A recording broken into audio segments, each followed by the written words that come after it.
El anhelo en mi corazón es como el de José Rodrigo. Así como Él quiere que yo mengüe, yo deseo que ustedes mengüen. Que ustedes se hagan pequeñitos, se hagan chiquitos. Porque en Efesios dice, el saludo que Pablo tiene hacia los efesios es que el Dios y Padre de nuestro Señor Jesucristo, ¿sí?, nos bendiga con todas las bendiciones espirituales que hay en Cristo, ¿sí? Entonces, si ustedes quieren recibir las bendiciones de Cristo, Cristo tiene que entrar a su corazón. Y para que entren todas las bendiciones, tiene que salir todo lo que hay en nuestro corazón. Toda esa vieja naturaleza, todo ese orgullo, toda esa prepotencia. Entre menos menguemos, menos vamos a recibir. No porque Dios no nos las dé, Él ya las dio todas.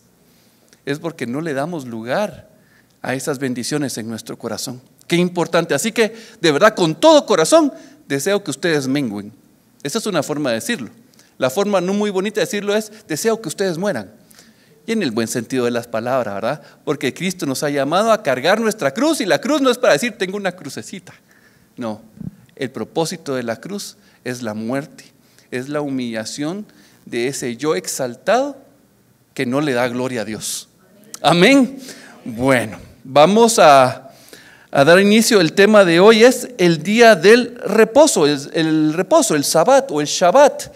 Este es un tema que a mí en lo personal me encanta, me lo disfruto desde hace muchos años, y cada vez que lo estudio el Señor me sorprende porque me abre nuevamente su palabra a nuevas cosas, y encontrar al Señor en la palabra es lo más hermoso. Si leemos y solo encontramos historia, qué triste. Tenemos que encontrar al Señor. Él quiere que lo busquemos, que Él brinque ante nuestros ojos y nosotros peguemos de brincos por lo que está pasando, ¿verdad? A veces pensamos que el reposo lo tomamos como descanso.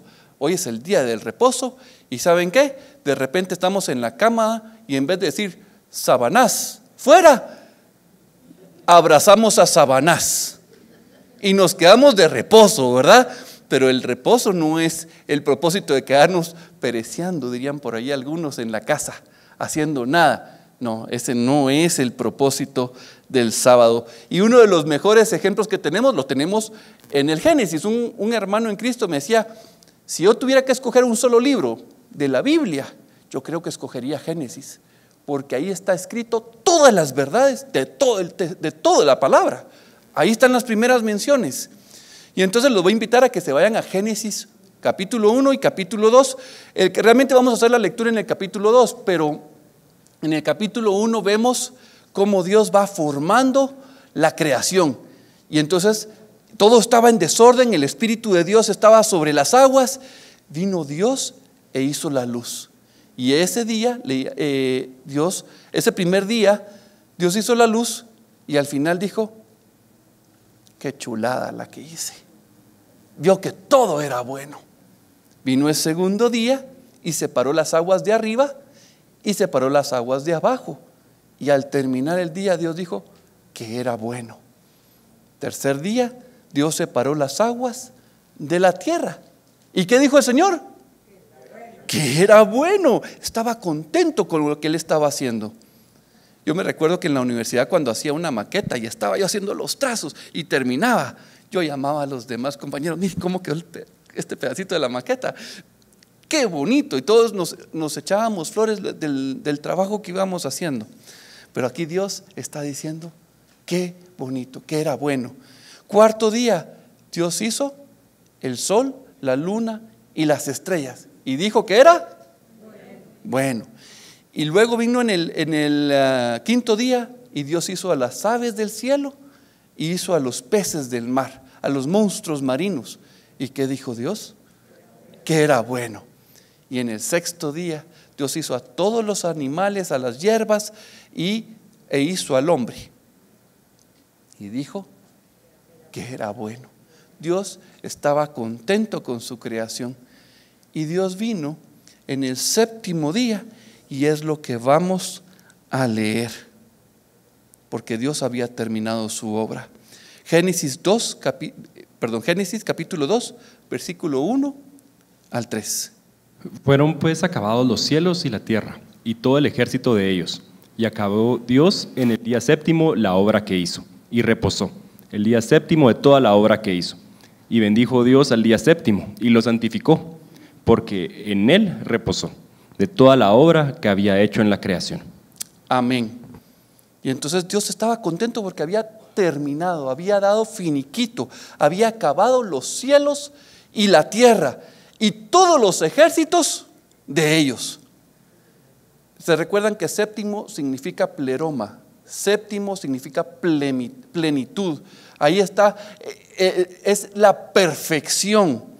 Y Dios en el día séptimo terminó esa obra. Y dice que Dios reposó en el día séptimo. Entonces lo primero que yo me imagino es, miren, quienes han trabajado un día de aquellos duros y llegan a la casa, hoy sí trabajé, exhausto, agotado. ¿Quién se imagina a Dios agotado y exhausto?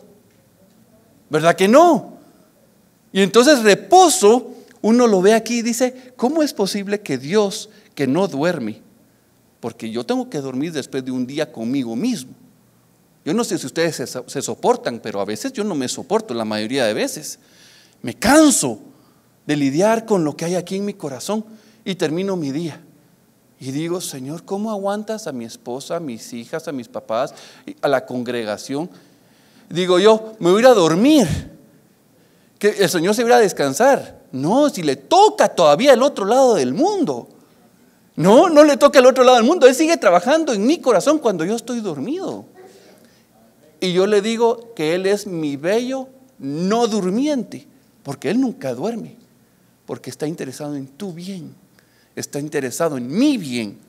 Él no duerme por nuestro bien, miren, y Él no se cansa. Y entonces, ¿qué nos está diciendo? Que Dios reposó. La palabra reposo implica finiquito, terminó, acabado. No hay necesidad de agregarle, no hay necesidad de corregir, no hay necesidad de quitar. Está cabal como Él lo quería. Y entonces implica satisfacción, implica alegría, implica gozo. Y entonces el día séptimo tiene un significado tan especial. El reposo tiene un significado en el que Dios tiene su contentamiento, tiene su alegría. Y ese es el primer significado que vemos en ese pasaje. Reposo Dios tiene su contentamiento, su alegría. Número 1. Punto número 2 es que viene Dios, no solo tiene contentamiento, y hago la diferencia porque Dios dijo que era bueno cada día, pero aquí no dice que el séptimo día era bueno, sino comienza a decir que lo bendice. Mire, comienza a bendecir el día séptimo, comienza a bendecir al día de reposo. Bendecir es decir cosas buenas, lo llenó de bendiciones. ¿Se recuerdan lo que decía al inicio, el saludo de Pablo para los Efesios? Dice que todas las bendiciones de Dios están en Jesucristo. ¿En dónde están las bendiciones de Dios en los días? En el séptimo día, en el reposo. ¿Qué nos está diciendo Dios? Que Jesucristo es el séptimo día, que Él es nuestro reposo, que Dios tiene contentamiento. Miren, cuando Jesús fue bautizado, se abrió el cielo y dijo, Dios, yo tengo contentamiento en Jesucristo. Cuando subió al monte Hermón, Dios se manifestó y dijo, tengo contentamiento, con Él me complazco. Lo mismo está haciendo aquí. Entonces vemos que Dios estaba contento con el séptimo día. Y vemos que Dios puso todas las bendiciones en ese día, en Jesucristo. Y por tercer punto, dice que Dios lo santificó, lo apartó. Miren, es un día apartado, no es igual a los otros 6 días. Ese día es especial para el Señor. En ese día Dios manifiesta su gloria. En ese día Dios se siente orgulloso de su poder. Y Dios lo santifica, lo separa. ¿Saben? Lo primero que vino a mi mente cuando vi esto es cuando Jesucristo le estaba enseñando a sus discípulos a orar y les dijo, cuando ustedes oren, digan, Padre nuestro que estás en el cielo, santificado sea tu nombre. Jesucristo nos enseñó a santificar su nombre. Pero ¿qué creen? Aquí es el Padre que nos está diciendo que aprendamos a santificar al Hijo. Que lo santifiquemos, así como Jesucristo nos enseña a santificar el nombre del Padre, el Padre nos enseña a santificar el nombre del Hijo. Tercer punto, vamos a pasar al cuarto. El cuarto punto que quiero sacar de este contexto lo encontramos en el día sexto, porque el hombre fue creado en el día. El 6 representa la nada, el polvo representa la nada, y lo primero que el hombre tiene es entrar a una oscuridad. Miren en lo que estamos hoy en día. El mundo es el mundo que está gobernado por el príncipe de las tinieblas, pero dice que el primer amanecer del hombre, gracias, el primer amanecer del hombre es el día del reposo. El primer amanecer del hombre es Jesucristo. Y entonces vemos que el día séptimo, miren, el hombre no ganó, no se merecía, pero Dios en gracia puso al hombre a habitar en el reposo. El jardín del Edén es el jardín de las delicias, el jardín del reposo. El Edén, ¿a quién creen que está representando? A Jesucristo. El séptimo día, ¿qué representa? A Jesucristo. Y entonces, todo lo que vemos en la palabra, ¿sí?, representa a Jesucristo. Nos tiene que ayudar toda la palabra a ver a Jesucristo. El miércoles veíamos la historia de Judá y de Tamar, una historia que uno dice, de verdad que tremenda esa historia de inmoralidad la que vemos ahí. Pero resulta que el capítulo anterior, que es el capítulo 37, comienza la historia de José. Y entonces comienza la historia de José, entra la historia de Judá, y de ahí continúan 13 capítulos que son solo de José. Y entonces la pregunta es, ¿qué hace ese capítulo perdido ahí? Muy sencillo. José representa la historia del hombre justo. Cuenten cuántos capítulos, son 13. Ahí está la historia del Padre, la historia de Jesucristo. Y un capítulo es dedicado a Judá, que representa la historia de la rebeldía del hombre. La historia del justo, que lo contiene todo. Y adentro está la historia de Judá, de la humanidad. Cuando vemos la historia del mundo, la historia no es la historia del mundo, la historia es del amor de Dios por nuestra vida. Nosotros no somos los protagonistas, Él es el protagonista de esta historia. Amén.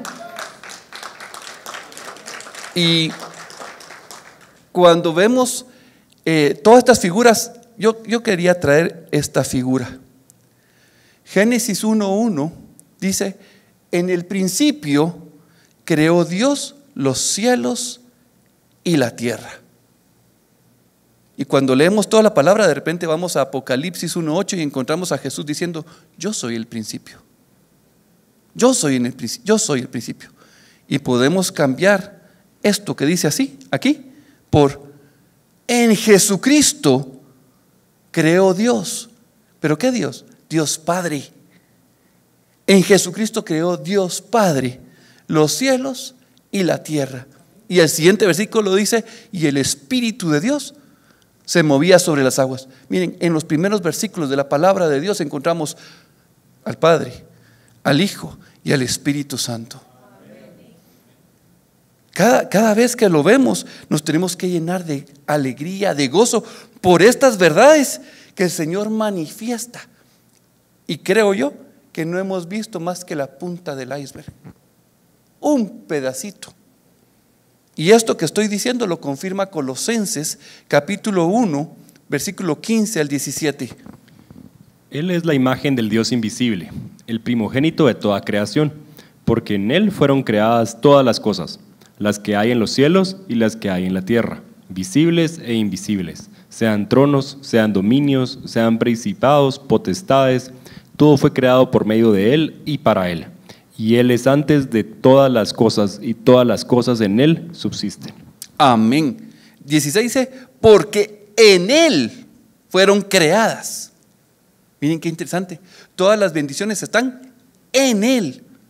Ahora nos dice que fuimos creados en Él, pero no solo estamos en Él, sino que Él nos sustenta. Si Él se aparta de nosotros, miren, qué cosa tan terrible la que nos va a pasar. Vamos a dejar de existir. Vamos a dejar de existir si Él se aparta de nosotros. Y guarden ese pensamiento. Dios es quien sostiene nuestras vidas. Él es nuestro reposo.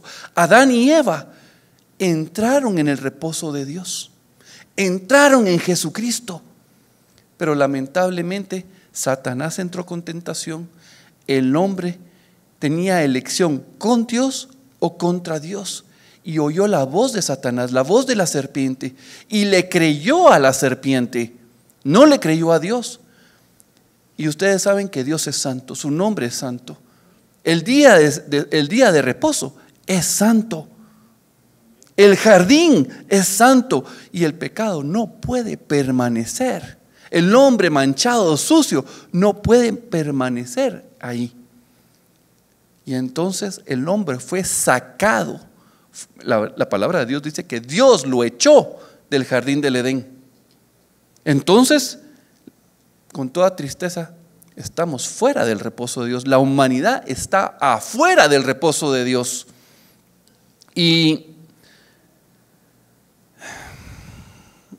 podríamos tener un paréntesis diciendo el sábado, pero Dios en la ley nos habla del sábado como hay que honrarlo, no hay que faltar, y se repite semanalmente. Podemos entrar en un legalismo del Sabbat, y Jesús tuvo que entrar en una discusión con los fariseos, porque era un legalismo, son fortalezas, son argumentos que tenemos en nuestra vida, y podemos decir, es que el sábado es un día, es el último día de la semana, y ese día no tenemos que trabajar, y el Sabbat y lo convertimos en ley, nos legalizamos y convertimos la figura que Jesús quería, que Dios quería tomar para representarnos, la tomamos como ley, y no entendemos el corazón amador de Dios.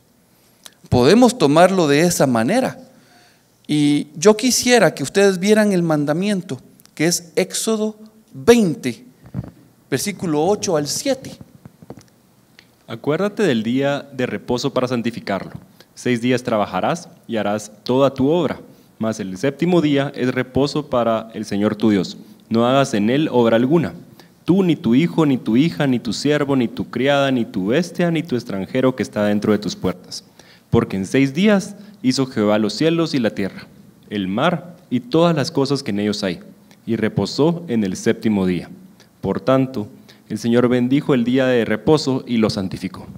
Amén. Perdón, es Éxodo 20 del 8 al 11. Aquí el tema de este capítulo es donde Dios manda a que celebremos, a que tengamos el día de reposo como algo especial, y se pone como ley, lo tienes que hacer. Y aquí Moisés recalca que Dios reposó, tuvo contentamiento en el día de reposo. Dios lo bendijo y luego lo santificó. Pero hay una palabra aquí que yo no me había dado cuenta, que es súper importante. Y antes de entrar a esa palabra, quiero irme a otro versículo que sí lo hemos estudiado y que lo tenemos claro como congregación. Posible alguna persona no lo tenga, por eso lo vamos a ir a ver. Deuteronomio 6:4 dice: oye, pone atención, oye Israel, el Señor nuestro Dios, el Señor uno es. ¿Cuál es la palabra clave que se nos ha enseñado? Oye, esa es la acción. ¿Qué nos está diciendo? Que pongamos atención. En hebreo, oye es la palabra shamá. Y esta palabra, ¿sí?, tiene una cantidad de significados en el hebreo. Oír inteligentemente, oír con atención, oír con obediencia, oír consintiendo a lo que se está diciendo, aceptando con docilidad lo que se oye. oyendo y aceptando con fidelidad. Pero no solo es oír, miren qué interesante. Yo recibo, shamá implica recibir y al mismo tiempo pregonar, proclamar, publicar, ser testimonio. O sea, oír implica abrazo las palabras que estoy recibiendo y no dejo caer una al suelo. Pero yo parezco colador de aquellas de construcción tal vez solo Osberto me va a entender, si alguien más de construcción sabe, aquellas mallas de 6x6 que son con agujeros de este tamaño. Se caen todas las palabras, yo no puedo retenerlas. Y no creo que haya alguien que pueda retener las palabras del Señor y no dejarlas caer. Pero el Señor nos está diciendo que oigamos inteligentemente, que no dejemos caer ninguna de sus palabras. Y entonces, ¿por qué los traje aquí? Porque la palabra importante en todo este versículo es oye, oye inteligentemente. Ahora la palabra importante en Éxodo 20 es acuérdate. Acuérdate. Y podemos tener esta palabra en dos aplicaciones. La primera es viendo hacia el futuro. Acuérdate en los días siguientes de tu vida a no dejar de santificar el día séptimo, el sabbat, el sábado, el día de reposo. No lo olvides, lo podemos ver hacia el futuro. Pero yo creo que Dios nos está hablando como lo hizo en Isaías 51.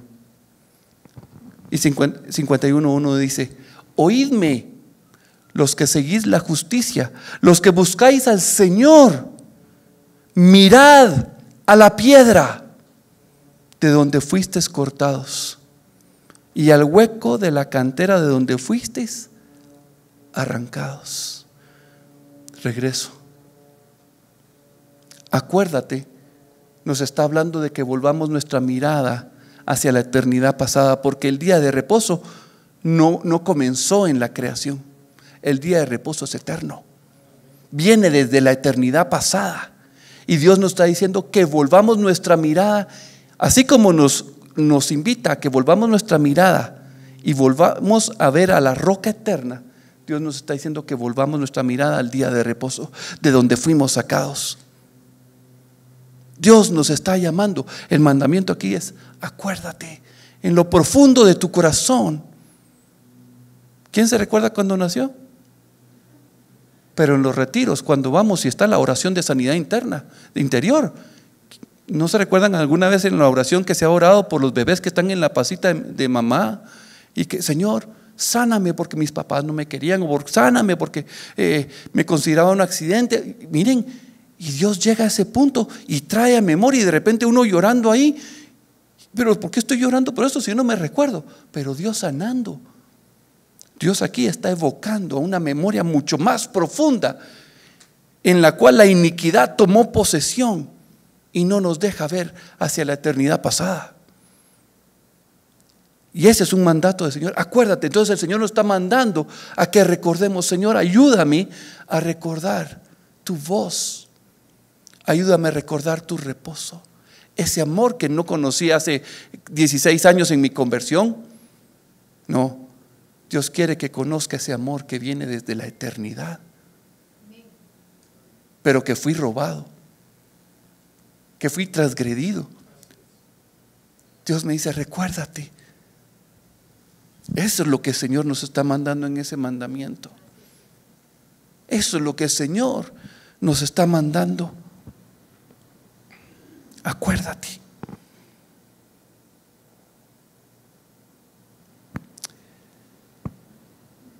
Les decía que Jesucristo es el protagonista. Jesucristo, cada vez que encontramos una palabra y no la logramos amarrar a Cristo, es porque posiblemente nos falta a nosotros, es nuestra ignorancia. Y en la prédica pasada decían: la ignorancia es un aliado de Satanás. Porque cuando no estudiamos la palabra de Dios, no conocemos a Jesucristo. Y entonces Satanás se aprovecha de nuestra ignorancia. Fue lo que hizo con Eva. La ignorancia de Eva nos trajo aquí. La elección de Adán nos puso aquí.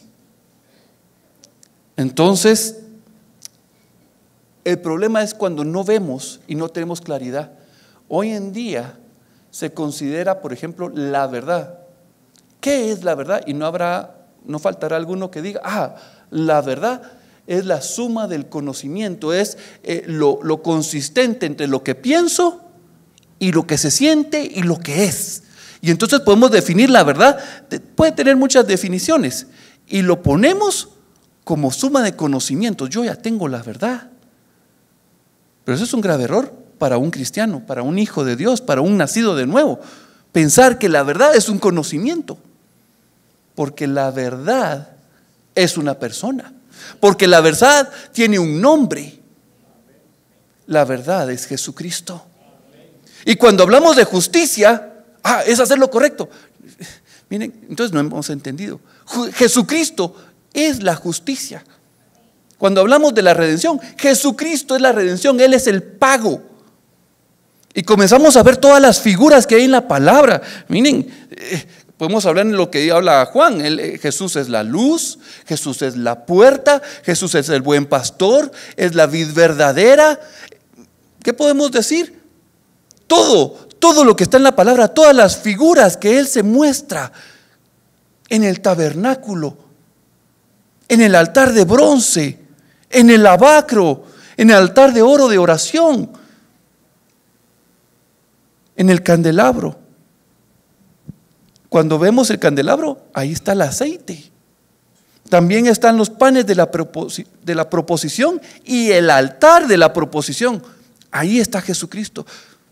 En el propiciatorio, en el arca, en las vestiduras del sumo sacerdote, en el sumo sacerdote, como figura del sumo sacerdote, en la figura del profeta, en la figura del rey, en la figura del cordero, en la figura de todos los sacrificios. Ahí vemos a Jesucristo. Entonces, si de repente venimos y decimos y hacemos un corderito, ese es nuestro Dios. Ya metimos la pata. ¿Por qué?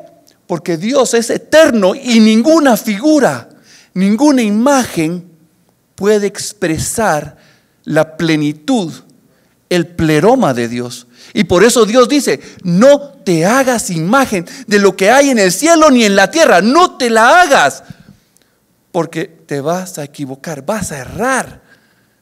Yo no puedo ser contenido en lo finito. Cuando uno dice, esto es de Tomás de Aquino, él decía: cuando uno dice yo conozco a Dios, lo que conoce es un ídolo, porque él lo que hizo fue una imagen en su mente. Porque Dios no puede ser contenido en lo finito. Entonces, ¿quién puede decir aquí, yo conozco a Dios? Bueno, en plenitud no, pero ya sé quién es, que es Jesucristo. No lo conozco enteramente, pero Él es el Rey. Y esa es la invitación que Dios tiene para nuestras vidas, conocerlo a Él, vivir en esa plenitud. Y cuando hablaba de satisfacción,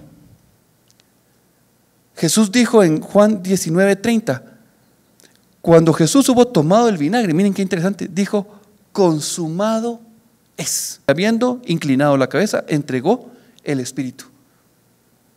Aquí estoy confirmando que Jesucristo es la consumación, es la obra completa de Dios. En Él está todo completo. Juan 10:36, miren la santificación. Dios santificó, y aquí Jesús viene a confirmar: al que el Padre santificó y envió al mundo, vosotros decís, tú blasfemas porque dije, hijo de Dios soy. En este pasaje unos judíos lo quieren apedrear porque él había dicho que él era hijo de Dios. Pero Jesús dice: al que el Padre santificó y envió, ustedes quieren matar. Qué tremendo. Qué tremendo. Dios nos habla a través de Jesucristo. Y tengo 3 citas más que quiero poner para solo terminar de confirmar que Jesucristo es el día de reposo. Y el día de reposo no lo tomen como un día físico que viene y que pasó. No, es eterno, ese día es eterno. Así como se dice el gran día del Señor y que va a derramar su ira, su justicia, es el mismo día de reposo. Es Jesucristo. Jesucristo es el que manifiesta ese reposo. Pero para el que no quiere con Dios, ese reposo se convierte en ira. No porque Dios, sino porque ellos no quisieron entrar. En Proverbios 8, 30, 31 nos habla de la sabiduría. Miren, nuevamente, Jesucristo la sabiduría. Entonces, con Él estaba yo. Él es el Padre. Yo es la sabiduría. Ok. Con el Padre estaba yo la sabiduría, ordenándolo todo. Y era su delicia de día en día. Cuando dice ahí, es que la sabiduría era la delicia del Padre, teniendo solaz delante de Él en todo tiempo. Miren, solaz, contentamiento, reposo, descanso, satisfacción. Dios se deleita en el Hijo, Dios Padre se deleita en Jesucristo. Y luego me regocijo, la sabiduría diciendo, yo la sabiduría me regocijo en la parte habitable de su tierra, y mis delicias son con los hijos de los hombres. El reposo se deleita cuando nosotros nos dejamos habitar por Él, cuando dejamos que Él venga a nuestro corazón. Él tiene su deleite en nosotros y el Padre tiene su deleite en Jesucristo. Si el Hijo se está deleitando con nosotros y nos dejamos amar por Él, el Padre se deleita con nosotros. Pero no porque nosotros solitos, no, porque Jesucristo nos tiene a nosotros. Mateo 11, 28 dice, venid a mí todos los que estáis trabajados y cargados. ¿Por qué? Porque yo los haré descansar. Juan 17, 4, yo te he glorificado en la tierra, he acabado la obra que me diste que hiciese. Jesucristo, Él es el personaje importante en toda la historia. Miren, yo me recuerdo que una vez compartí con unos jóvenes y el ejemplo fue una película. La película se llama El amor de Dios, la manifestación de Jesucristo. Y de repente salimos nosotros unos cuantos segundos, porque miren cuánto tiene la historia, millones de años. Y nosotros salimos en la película. Gracias, Señor, por permitirnos tener esa participación pequeña. Pero la verdad, gracias, Señor, porque tu amor se manifestó a nuestras vidas. De Él es la historia. De Él nos habla la Biblia. Estamos claros con que Jesucristo es el día de reposo, que todas las bendiciones están en Él, que nosotros tenemos que estar en Él. Amén. Ok, como ya tenemos eso claro, es necesario hablar de la parte que no es muy bonita. Hebreos 3 y capítulo 4 de Hebreos y también primera de Corintios 10. Y aquí solo puse porciones. Hebreos 3, versículos 7 al 11. Por lo cual, como dice el Espíritu Santo, si oyereis hoy su voz, no endurezcáis vuestros corazones, como en la provocación, en el día de la tentación en el desierto, donde me tentaron vuestros padres, me probaron, y vieron mis obras 40 años, a causa de lo cual me disgusté contra esa generación, y dije, siempre andan vagando en su corazón, y no han conocido mis caminos. Por tanto, juré en mi ira, no entrarán en mi reposo. Esta cita es dura. No entrarán en Jesucristo. Miren la palabra, si oyereis hoy su voz. Dios está evocando siempre a nuestros sentidos a que estén abiertos a Él, que estén atentos a lo que Él dice. Pero ¿cuál es el problema? Endurecer. No, eso no me pasa a mí. Dios mío. Tenemos esa enfermedad en nuestro corazón. ¿Saben cuándo se endurecen las cosas? Con la sequedad. Vi una película de un caballo que lo compran, que era un caballo fino, pero vino la Primera Guerra Mundial y pues como estaban entrando en la guerra, se necesitaban llevar a los caballos. Y entonces el joven que acababa de comprar su caballo, había pagado un montón de dinero, dijo: denme en chance a que rompa la tierra y después lo llevo. Algo así es el trama. Y resulta que no había llovido. Miren, trabajó todo el día, el caballo terminó hecho pedazos. El joven que trataba de arar con el caballo, el aparato, el que hace el surco, no penetraba en la tierra, durísima. Ya eran como las 6 de la tarde y él estaba a punto de tirar la toalla cuando de repente comenzó a caer una lluvia. Y él dijo: peor, ya no voy a poder caminar, me voy a resbalar. Y comenzó a irse con su caballo para parar. ¿Y qué si entró el surco? Y el agua vino a suavizar la tierra. Por eso es que la palabra es como ese rocío, como esa lluvia temprana que viene a romper el corazón. Pero cuando no la recibimos, cuando no aceptamos esa corrección, cuando no aceptamos la palabra de Dios que viene para nuestra vida, estamos rechazando que el agua entre en nuestro corazón y nos haga suaves. Rechazamos su palabra. Siempre andan vagando en su corazón. Vagando. Una de las palabras que encontré en la concordancia Strong: fraude. Ahora dije yo: qué tremendo. Somos un fraude. ¿Qué significa eso? Apantallamos. Queremos hacer creer. Venimos a marcar tarjeta el domingo. Y así ya, que se quede tranquilito Ángel y que no nos llame, que no nos diga.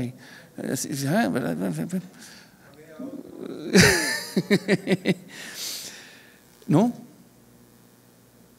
¿Qué estamos haciendo? ¿A quién queremos engañar? A Dios no lo podemos engañar. Él conoce nuestras intenciones. Su palabra, su espíritu es como una espada que viene y discierne entre nuestros pensamientos y nuestras intenciones. No hay nada oculto delante de Él. Podemos creer como las avestruces que escondemos la cabeza y nadie ve, pero Dios sí puede ver. Los tontitos somos nosotros que metemos la cabeza bajo la tierra y seguimos con nuestra forma de caminar tonta e insensata. Y el resultado es que no han conocido mis caminos, dice el Señor. No han querido conmigo. Y por eso no pueden entrar en mi reposo. No pueden entrar en mi reposo. Me gustó la profecía del día de hoy. El Señor dice que Él es el que nos trajo y nos puso en su mano. No fuimos nosotros, fue Él. Y que en su mano estamos seguros. En su mano estamos seguros, pero es el que nos trae. Pero existe el riesgo de que nosotros estamos vagando, no queremos recibir. Tenemos dureza de corazón, dureza de cerviz, con orgullo. Yo el ejemplo que pongo es, miren, tan fácil cuando uno le dice a alguien: hiciste mal. ¿Qué entendemos con esa actitud? Que reconoció. No dice nada, pero vemos que su corazón está constrito, que siente humillación. Pero cuando uno habla con alguien y uno le dice: mira, no estuvo bien lo que hiciste. ¿Lo entienden, verdad? Ese es el lenguaje corporal. Uno sabe y uno dice: no, su corazón está duro, su corazón no quiere recibir. No conocieron y no entran en el reposo de Dios. Más bien el Señor los introdujo, pero se salen. Vean 1 Corintios 10 del 1 al 5, por favor. Porque no quiero, hermanos, que ignoréis que nuestros padres todos estuvieron bajo la nube, y todos pasaron el mar, y todos de Moisés fueron bautizados en la nube y en el mar, y todos comieron el mismo alimento espiritual, y todos bebieron la misma bebida espiritual, porque bebían de la roca espiritual que los seguía, y la roca era Cristo. Pero los demás de ellos no se agradó Dios, por lo cual quedaron postrados en el desierto. Amén. Y los siguientes versículos, lo que viene y nos habla, son de las actitudes que habían en los corazones de estas personas. Yo les recomiendo que vayan, yo por cuestión de tiempo no voy a ir a esos versículos, sino que vamos a saltar al versículo 11. Pero lo que vemos aquí es que Dios nos está diciendo es que ellos fueron un ejemplo para nosotros. No caigamos en el mismo error. Miren, para nosotros, no sé si lo voy a decir bien, ellos no tenían el Espíritu Santo como nosotros lo tenemos el día de hoy. El Espíritu Santo es capacitador, da la gracia, da el poder, da todo. Y nosotros teniendo eso, no vemos esto, no vemos el riesgo, no vemos el peligro, menospreciamos. ¿Quién tiene más culpa? ¿Nosotros? Porque Dios nos dio más, muchísimo más. Estos son advertencias, mis hermanos, son advertencias. Hoy Rodrigo al inicio de la asamblea estaba testificando de algo y para mí fue una prédica. ¿En quién ponemos nosotros nuestra confianza? Estamos preocupados por las elecciones, pero miren qué va a pasar. Miren, sí, hay una preocupación, pero ¿cómo está nuestro corazón? ¿Está con paz? ¿Está con reposo? O realmente, ay no, es que si queda uno y si queda el otro, y entonces estamos con nuestras estrategias para ver que quede uno, porque el uno es mejor que menos peor, menos malo, menos feo, menos espantoso. Yo no sé. ¿Cómo está tu corazón? ¿Con qué estrategias? Pensando, porque el Señor dice, cuando Jeremías, miren, toda la palabra nos habla de no te apoyes en el hombre, no te apoyes en Egipto, no te apoyes en Asiria. Son figuras del mundo. No esperemos que un hombre venga a resolver nuestros problemas. Pero cuando llegaron con Samuel, ponnos un rey. Miren, pedir un rey no era el plan de Dios, porque Él es el rey. Al pedir un rey, ¿qué le estamos diciendo? No te queremos a ti como rey. Yo le digo, Señor, perdona. Y gracias a Dios porque Él pone esa parte donde dice podemos renunciar. Renunciamos a los reyes del mundo y optamos por tu reinado. Y por eso el Padre nuestro dice, vénganos tu reino, venga Jesucristo que es el Rey de reyes, Señor de señores, y que habita en este corazón.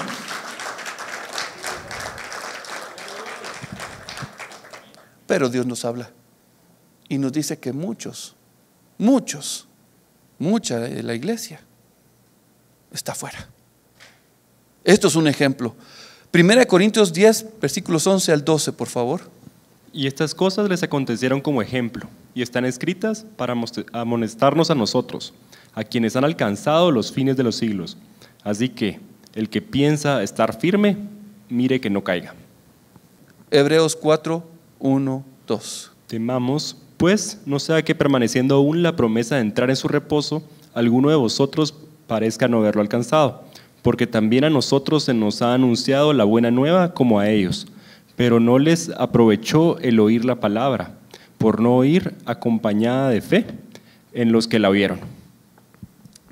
Amén. Qué tremendo. Temamos, pues. ¿Cómo es eso? Dios nos dice que entremos en el reposo y que tengamos paz, pero aquí nos dice, temamos pues, no sea que permaneciendo aún la promesa de entrar en su reposo, alguno de vosotros parezca no haberlo alcanzado. Dios nos habla de tener un temor santo. El principio de la sabiduría es tener temor de Jehová. Pero yo no veo temor de Jehová en muchos lugares. Y esto es para cuestionamiento interno. ¿Tengo temor de Dios con lo que veo? Esa es pregunta para ustedes. ¿Con lo que oigo? ¿Con lo que platico? ¿Con lo que hablo? ¿Con lo que hago? ¿A dónde van corriendo mis pies? ¿Tengo temor santo por el nombre de Dios? ¿Tengo temor del día de la ira del Señor? Miren, el Señor nos manda, no teman al que puede destruir el cuerpo, teman al que puede destruir el cuerpo y el alma. El Señor, cosa horrenda es caer en las manos del Señor. Y cuando David le pusieron las tres, mira, ¿con qué quieres ser corregido? ¿Con guerra, con tus enemigos? Dios mío, la segunda es peste o en las manos del Señor. En las manos del Señor, porque ahí, aun cuando estoy siendo corregido, ahí encuentro misericordia.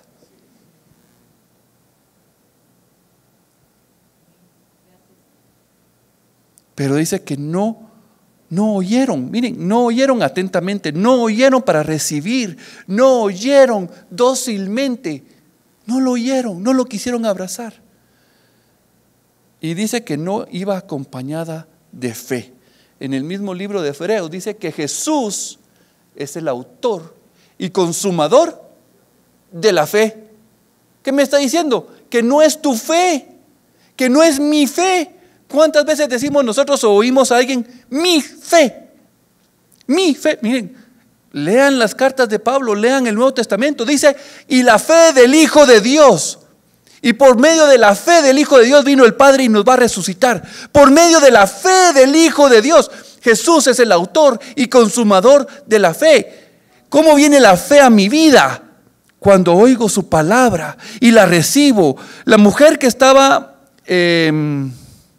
con flujo de sangre, ella decía en su corazón, si tan solo tocare el borde de su manto, yo seré sana. ¿Será que eso fue producto de su proactividad y de la genialidad de su cerebro, de su inspiración? ¿Cómo fue eso posible? ¿Saben? Vino el Espíritu Santo, que es el portador de la palabra de Dios, se acercó y le dijo, si tú tocas el borde de su manto, tú vas a ser sana. Y ella agarró esa palabra de Dios pero miren, peleó por llegar y tocó el borde de su manto. Y Jesús dijo, poder ha salido de mí. Es cuando yo oigo la voz de Dios de lo que Él quiere hacer en mi vida, y entonces abrazo esas palabras. Ahí es donde viene la voz de Dios y no tenemos que dejarla caer. Dios te ha hablado a través de profetas, te ha hablado a través de pastores, de ministros, miren, a través de enseñanzas, pero la mayor forma en la que Dios ha hablado es por medio de Jesucristo. Es la mayor revelación del Padre, y nos ha hablado y nos ha dejado testimonio. Mi hermano, si tú no la lees, tú la estás menospreciando. Estás dejando secar tu corazón, estás dejando que se endurezca. Entonces, no oyeron, no les sirvió de nada oír. Va a sonar un poquito feo, de nada sirve que vengan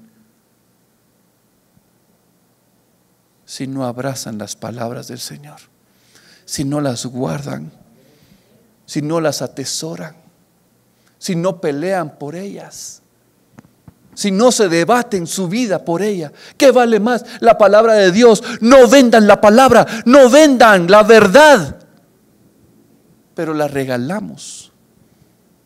Miren, hay una naturaleza en nosotros que quiere hacer lo malo. Es más, esa naturaleza desecha la palabra de Dios y antepone sus deseos. Por eso es que Pablo entendía esa batalla que había en él y decía, hay algo en mí, yo queriendo agradar a Dios, hago lo contrario, hago lo malo. Podemos ver este riesgo que hay en nuestras vidas de no entrar en el reposo de Dios o ser echados porque nosotros seguimos llenos. Por eso les digo, mis hermanos, anhelo, deseo que ustedes mueran a su voluntad, a su gobierno, a su soberanía, a su justicia, a su derecho. Mengüen, porque por esas cosas chiquitas, porque sin santidad nadie verá a Dios.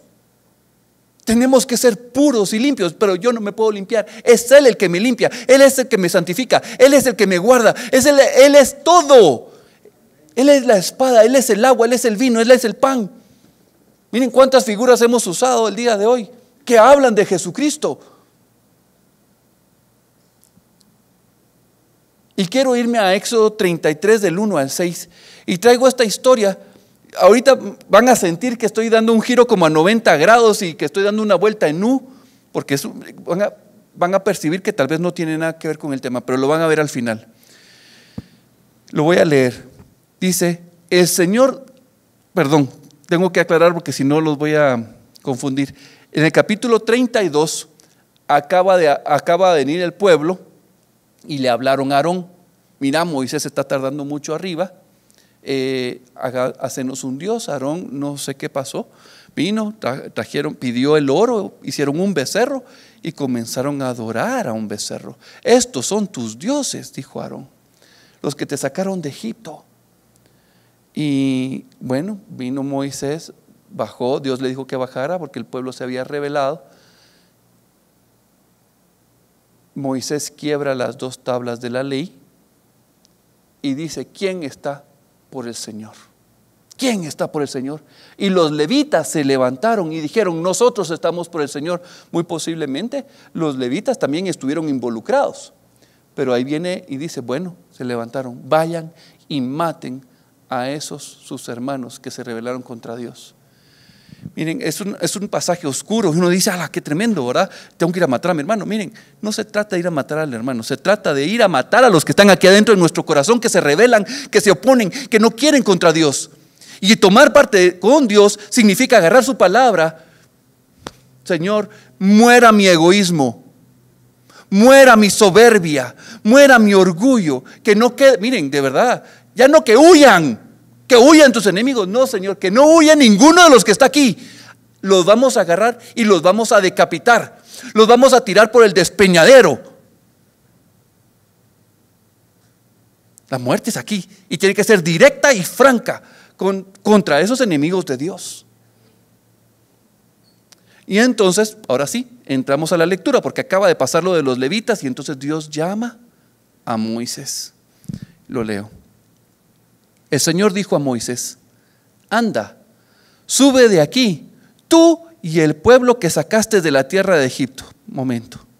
Dios le está diciendo, mira, tú anda con tu pueblo que tú sacaste. Solo para que tengan un poquito el tono. A la tierra de la cual juré a Abraham, Isaac y Jacob, diciendo, a tu descendencia la daré, y yo enviaré delante de ti el ángel, y echaré fuera al cananeo, al amorreo, al eteo, al fereceo, al heveo, al jebuseo, a la tierra que fluye leche y miel. Yo voy a cumplir con lo que prometí. Pero yo no subiré en medio de ti, porque eres pueblo de dura cerviz.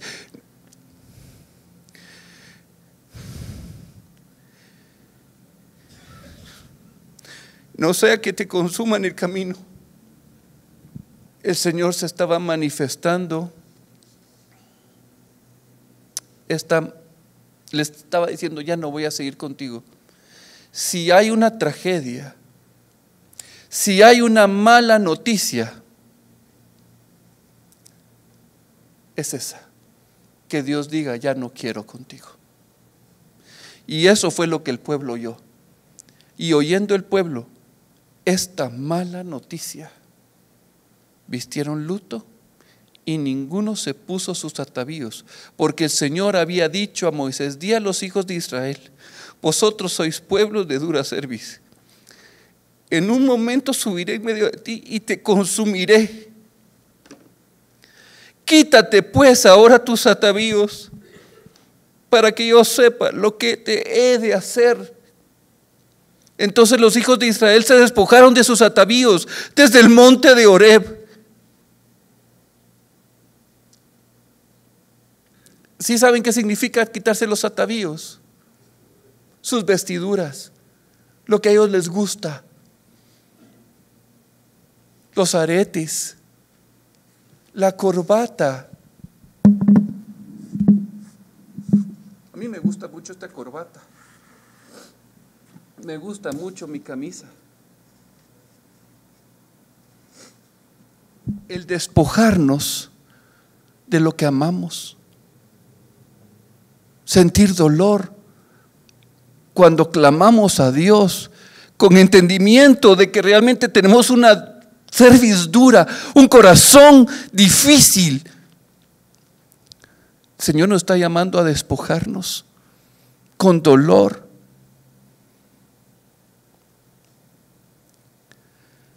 Cuando hablamos de despojarnos es mostrar verdaderamente la actitud. Es lo que les decía cuando agachamos la cabeza. No con orgullo levantando nuestro cuello. Dios puede ver, yo puedo agachar mi cabeza, ya les dije el tip. Entonces ustedes pueden hacer, me estoy riendo, estoy engañando a Dios. Las manifestaciones externas son las manifestaciones que están adentro de nuestro corazón. Vamos a saltar unos versículos y nos vamos a Éxodo 33:12 al versículo 14 y sigo leyendo. Y dijo Moisés al Señor: mira, Señor, tú me has dicho, tú me dijiste, saca a este pueblo. Yo no lo saqué por iniciativa propia. Tú me lo dijiste. Y tú me dijiste que y tú no me has dicho quién va a ir conmigo. Tú no me lo has dicho. Es más, me dijiste que te ibas a quedar. Pero también me dijiste que yo era conocido por ti, que era conocido por nombre. Eso es lo que dice: yo te he conocido por tu nombre. Ese es Dios diciéndoselo a Moisés. Y también Dios le dijo a Moisés: tú has hallado gracia delante de mis ojos. Y Moisés se lo está diciendo: Señor, tú me dijiste que me conocías por nombre, que yo había hallado gracia delante de tus ojos. Ahora, si es cierto que he hallado gracia delante de tus ojos, te ruego que me muestres ahora tu camino. Te ruego, Señor, conocerte y haya realmente gracia delante de ti. Y mira que este pueblo no es mío, este pueblo es tuyo. Este pueblo es tuyo. Y entonces el Señor le respondió: mi presencia, mi rostro irá contigo y te daré descanso. El descanso no es la meta, es caminar con Él, es tenerlo día a día, convivir con Él. Policarpo tenía 90 años cuando iba a ser ejecutado por los romanos, y le decían: Policarpo, mira, vos sos un viejito buena gente, realmente el imperio no tiene nada contra vos, solo tenés que reconocer que el César es el Señor, solo eso, y te dejamos seguir viviendo. Y Policarpo responde: por 80 años el Señor ha sido bueno conmigo. ¿Cómo por unos días más, unos meses más? ¿Cuánto tiempo le podía quedar a Policarpo si ya tenía 90 años? Voy a negar al que me ha amado, me ha cuidado, me ha provisto, que ha hecho todo en mí. No, no puedo. Él conocía a Cristo posiblemente de 10, 15 años. No, estoy ante la muerte, pero voy con gozo. Voy con gozo. Y a los que han leído los libros de Macabeos, ahí hay una mujer que le dice a sus hijos, antes de que cada uno vaya muriendo, agarran al primero, que es el mayor, y la mamá le dice a su hijo: hijo, no niegues tu fe, no niegues al Señor. Y la muerte que recibe el primer hijo es horrible. Si están interesados, vayan a leer Macabeos. Es un libro histórico. Y así como agarraron al primero, comienzan a matar a uno por uno. Y la mamá viendo, y a ella le querían decir que renunciara. Y ella le decía a cada hijo: no renuncies a tu fe, no renuncies a tu Señor.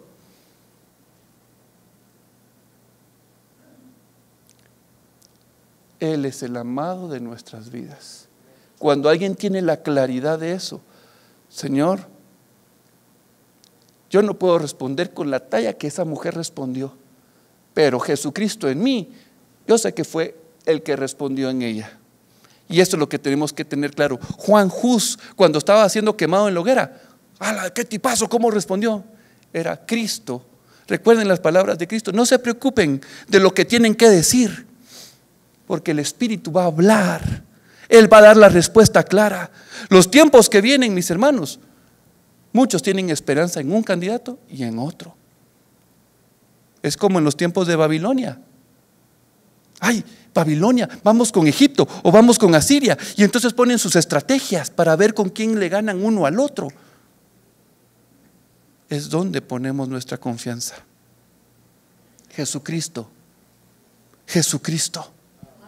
Jesucristo es el candidato perfecto para que dirija tu vida. Él es el único que nos puede dar descanso.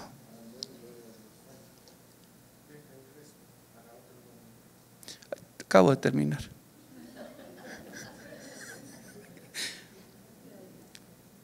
Hay mucho que hablar del día del reposo, pero el Señor me puso hasta aquí. Él es nuestro reposo. Por eso es que solo en Él en Él están todas las bendiciones, en Él está la vida eterna, en Él está el gozo, la alegría, la plenitud, y Él nos invitó a disfrutar de Él. Hagamos como el pueblo que se quitó sus atavíos. Quitarnos toda fachada, quitarnos todo nuestro nombre, despojémonos del hombre viejo. Y los invito ahí donde están, que cerremos nuestros ojos y oremos. Padre, Nehemías, Esdras, Daniel, en esas oraciones que ellos hicieron y están registradas en tu palabra, ellos dijeron: Señor, nuestros príncipes, nuestros reyes, nuestros sacerdotes, tu pueblo, yo, te hemos ofendido. Todos nos hemos portado como necios, como insensatos. La vergüenza y el oprobio es sobre nosotros, Señor, sobre nuestros rostros. Somos culpables, somos dignos de juicio, no merecemos misericordia. Nosotros blasfemamos tu nombre por causa de nuestro estilo de vida. Los gentiles, los que no te conocen, blasfeman tu nombre. Señor, somos culpables. Somos culpables. Pero delante de ti, Señor, sabemos que eres un Dios que se derrite cuando viene un corazón constrito y humillado delante de ti, que no puede retener su amor, su bondad.